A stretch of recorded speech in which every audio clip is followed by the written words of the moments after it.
तो चलिए दोस्तों, आज के वीडियो की शुरुआत करते हैं और सबसे पहले बात करने वाले हैं गोदरेज प्रॉपर्टीज कंपनी के बारे में।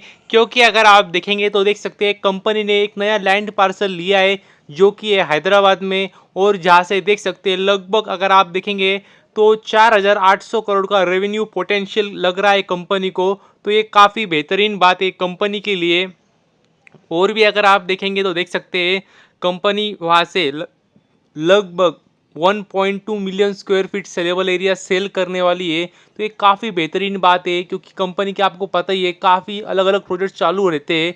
तो इस एक एक प्रोजेक्ट से कंपनी को लगभग 4.5 मतलब 4,800 करोड़ का रेवेन्यू आने वाला है। और भी अलग अलग प्रोजेक्ट से कंपनी को और भी रेवेन्यू आ सकता है।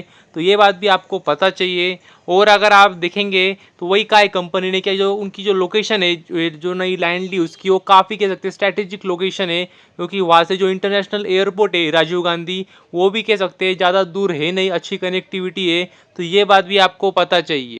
और यदि आगे बात करें जेएसडब्ल्यू एनर्जी के बारे में तो ये कंपनी भी अगर आप देखेंगे तो काफ़ी बेहतरीन तरीके से रिन्यूएबल सेगमेंट में कंपनी काम कर रही है। और देख सकते हैं अगर आप देखेंगे तो और एक कंपनी को ऑर्डर मिली है। और देख सकते हैं कहाँ से मिली है तो solar energy corporation of India यहाँ से कंपनी को ऑर्डर मिली है। और देख सकते हैं लगभग 1500 मेगावाट की कंपनी को ऑर्डर मिली है। तो ये काफ़ी बेहतरीन बात है, ज़बरदस्त बात है कंपनी के लिए। और कंपनी की अगर आप कैपेसिटी भी देखेंगे, जनरेशन कैपेसिटी देख सकते हैं तो अभी वो 7.2 गीगावाट है जो कि आने वाले समय में देख सकते हैं आप फाइनेंशियल ईयर 24 तक जो कि 9.8 गीगावाट हो जाएंगी। तो ये काफ़ी मतलब बेहतरीन बात है, इससे आपको अंदाजा आ जाना चाहिए कंपनी कितनी अच्छी तरीके से काम कर रही है। और इस कंपनी की यदि बात करें तो मतलब यही है कि कंपनी भी अगर आप देखेंगे तो जो जैसे आम कंपनियाँ थी जैसे बाकी की पावर कंपनियाँ थी वैसे ये भी कंपनी थी पावर सेक्टर में काम करती थी।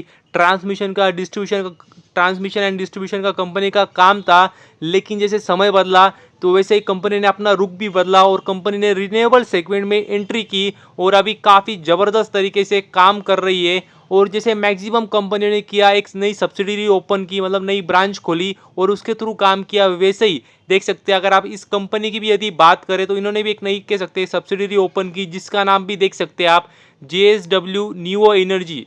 ये कह सकते हैं सब्सिडरी है, उनके थ्रू ये काम करते हैं, उसी कंपनी को सारी ऑर्डर्स मिलते हैं जो कि डायरेक्टली इनडायरेक्टली जेएसडब्ल्यू एनर्जी कह सकते हैं उसका ओनर होता है। तो ये बात भी आपको पता चाहिए। और यदि आगे बात करें तो काफ़ी समय से इंतज़ार था कि जो परसिस्टेंट कंपनी है उन्होंने काफ़ी समय पहले आपको पता ही होगा तो स्टॉक स्प्लिट दिया था। तो काफ़ी समय से इंतज़ार था कि कब सारे अप्रूवल्स आएंगे और कब कंपनी रिकॉर्ड डेट कहेंगी। तो जी हाँ दोस्तों, रिकॉर्ड डेट सामने आ चुकी है। तो अगर आप देखेंगे तो देख सकते हैं 1 अप्रैल जो कि देख सकते हैं मंडे। तो वो 1 अप्रैल को अगर आप देखेंगे तो कंपनी ने अपनी रिकॉर्ड डेट रखी है। तो ये बात भी आपको पता चाहिए।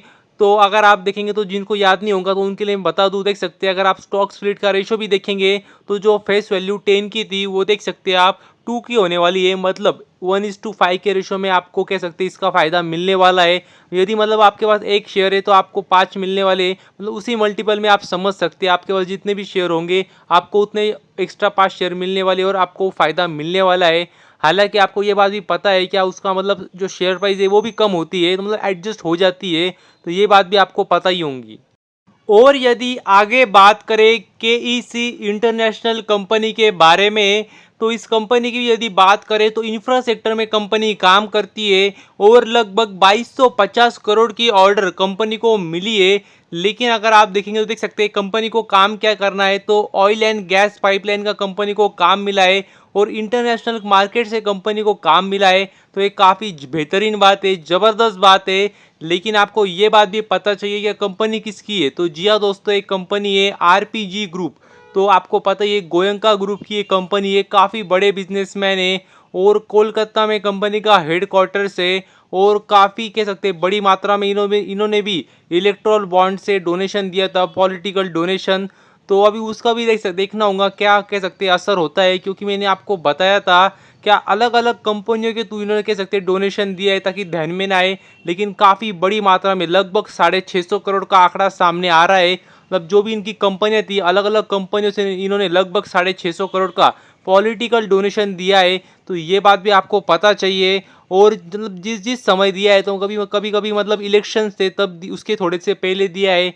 तो मतलब ऐसे काफ़ी अभी आरोप इन पे भी लग रहे हैं, लेकिन अभी तक ये क्लियर नहीं हुआ है कि क्या इन्होंने किसको दिया है डोनेशन।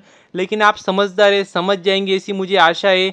और कंपनी की बात करें तो देख सकते हैं कंपनी को, जैसे कि मैंने आपको बताया, 2250 करोड़ की ऑर्डर मिली है, तो ये बात भी आपको पता चाहिए। और यदि आगे बात करें कल्पतरु प्रोजेक्ट्स इंटरनेशनल लिमिटेड कंपनी के बारे में, तो मतलब देख सकते हैं, अगर आप देखेंगे तो कंपनी को नई ऑर्डर मिली है और देख सकते हैं लगभग 2400 करोड़ की ऑर्डर है। तो ये काफ़ी ज़बरदस्त बात है, क्योंकि कंपनी तो है मतलब बड़ी, पर इतनी बड़ी भी नहीं है क्या इतनी बड़ी ऑर्डर मिलने के बाद भी मतलब खुशी ना हो कंपनी को। मतलब काफ़ी बड़ी ऑर्डर कंपनी को मिली है। और अगर आप देखेंगे तो एग्जैक्टली काम क्या करना है, तो देख सकते हैं, अगर आप देखेंगे तो ट्रांसमिशन एंड डिस्ट्रीब्यूशन का सबसे महत्वपूर्ण बड़ा काम कंपनी को मिला है, तो ये बात भी आपको पता चाहिए। और एक महत्वपूर्ण बात है कि जो कंपनी काम करने वाली है वो अकेली नहीं है, तो देख सकते हैं, अगर आप देखेंगे तो जॉइंट वेंचर में कंपनी को काम मिला है। तो और भी कोई कंपनी होंगी जिसके साथ में मिलके कंपनी को काम करना है, तो ये बात भी आपको पता चाहिए कि जो प्रॉफिट शेयरिंग भी होगा वो भी कह सकते हैं, वो भी मतलब प्रॉफिट भी आप शेयर करना पड़ेगा, डिपेंडिंग अपॉन तो कितना परसेंट इनका स्टेक है, क्योंकि इन्होंने ये बताया नहीं है कि जॉइंट वेंचर में इनका कितना स्टेक है, मतलब मेजॉरिटी ऑफ स्टेक है क्या माइनॉरिटी ऑफ स्टेक है, तो वो बात भी पता नहीं है। तो डिटेल में कह सकते हैं कंपनी ने बताया नहीं है, तो ये इस बात का भी आपको अंदाजा चाहिए। और यदि आगे बात करें रॉयल ऑर्चिड होटल कंपनी के बारे में, तो जी हाँ दोस्तों, अगर आप देखेंगे तो कंपनी अभी अगर आप देखेंगे तो सूरत में अपने नया प्रॉपर्टी ओपन करने वाली है। तो ये काफ़ी बेहतरीन बात है कंपनी के लिए। और अगर आप देखेंगे तो वहाँ पे 5 स्टार कह सकते हैं होटल खुलने वाले हैं सूरत में, जो कि काफ़ी ज़बरदस्त बात है कंपनी के लिए, क्योंकि दिखा रही है कि कंपनी कितनी अच्छी तरीके से एक्सपांड करते जा रही है। और देख सकते हैं, अगर आप देखेंगे तो वहाँ पे देख सकते हैं आप 288 रूम्स होंगे, 3 रेस्टोरेंट्स होंगे, 6 कॉन्फ्रेंस रूम्स भी होंगे, एक एग्जीबिशन हॉल होगा और वेलनेस और स्पा सेंटर भी होगा। तो इससे आपको अंदाजा आ जाना चाहिए कि क्या काफ़ी बेहतरीन तरीके से कंपनी अपनी नई प्रॉपर्टी ओपन करने वाली है। और देख सकते हैं लगभग मई 2024 तक कह सकते हैं काम पूरा हो जाएगा और ओपनिंग भी हो जाएंगी, ऐसा कंपनी ने खुद कहा है। और अगर बात करें कंपनी के बारे में, तो कंपनी काफ़ी छोटी है, मतलब इतनी छोटी कि इससे आप अंदाज़ा लगा सकते हैं। क्या देख सकते हैं कंपनी, अगर आप देखेंगे तो 100+ होटल्स में प्रेजेंट है अभी, मतलब इंडिया में, तो मतलब 100+ होटल्स इनके हैं अभी इंडिया में। तो मतलब 100 होटल होना कोई बहुत बड़ी बात नहीं है। तो इससे आपको अंदाजा आ जाना चाहिए कि काफ़ी मतलब बड़ी कंपनी नहीं है, छोटी कंपनी है। 1000 करोड़ के आसपास कंपनी का मार्केट कैप होगा, तो ये बात भी आपको पता चाहिए। तो बस अभी के लिए इतना ही। Thank you very much. और भी ऐसे ही वीडियोस देखते रहिए।